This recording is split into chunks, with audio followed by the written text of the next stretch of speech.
Version of his California illegal alien driver's license bill as soon as the president signs the federal law.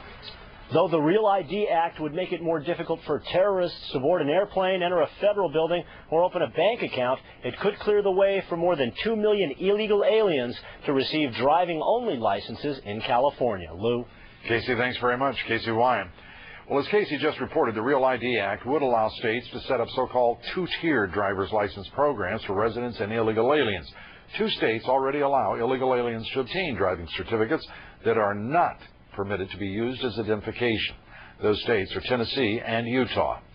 The invasion of illegal aliens into this country and the successful Minuteman project along the Arizona border inspired my next guest to organize another Border Watch program.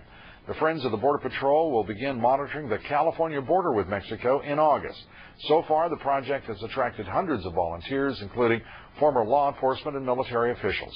Andy Ramirez is the founder of Friends of the Border Patrol and joins us tonight from Los Angeles. Well, you have to take some heart with Governor Schwarzenegger, at least, commending another volunteer group, the Minuteman Project. Will you be working with any of the state officials in your project, Andy?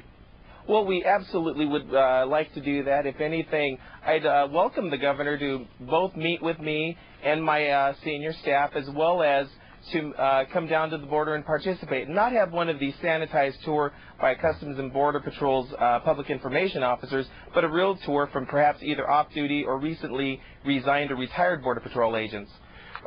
What about the concern? You just heard Arturis, a man well-respected. He has significant experience in immigration, but even Arturis, the chairman of the Democratic Party in California, referred to the Minuteman Project as vigilantes. How do you react to that? And you know that charge is going to be coming at you and your group as well. Right, and it actually has been from both the ACLU, Customs and Border Patrol. The former senator, he's clearly wrong on this issue because, of course, he's going on with how training, and we're not going to be trained. Well, we're not going to allow our volunteers to participate in interdiction, apprehension, or any type of interaction with the illegal aliens. The only people that need that specific training are those who go through the 19 weeks at Artesia, and that's the agents of the U.S. Border Patrol. And the idea that the ACLU is concerned about human rights violations, the suggestion that there's potential, as they put it, for racism and for violence. How do you react to the ACLU? Well, the ACLU, if they're really concerned about racism, violence, well then I think they should take a look at the number of recent emails I've gotten from people that are also of Mexican ancestry that have called me a coconut as an example. If they're really concerned about human rights, then they should be stationed at the border. What the heck is a coconut? Brown on the outside, white in the middle. I had to look that up myself. Pretty ridiculous, isn't it, Lou? Well, so much of this discussion on immigration and border security borders on the preposterous, usually because of the assertions that are made and the fact that the government is unwilling to enforce our border and to enforce our immigration laws. And could I get into that, Lou? I'm sorry?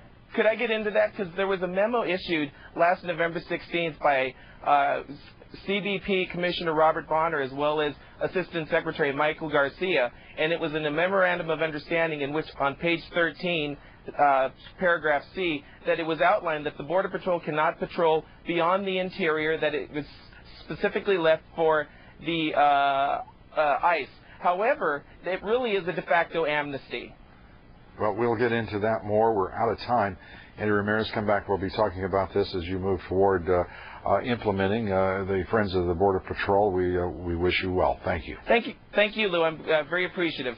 Still ahead here, the results of tonight's poll and why CAFTA is losing the support of many who have previously backed so-called free trade agreements.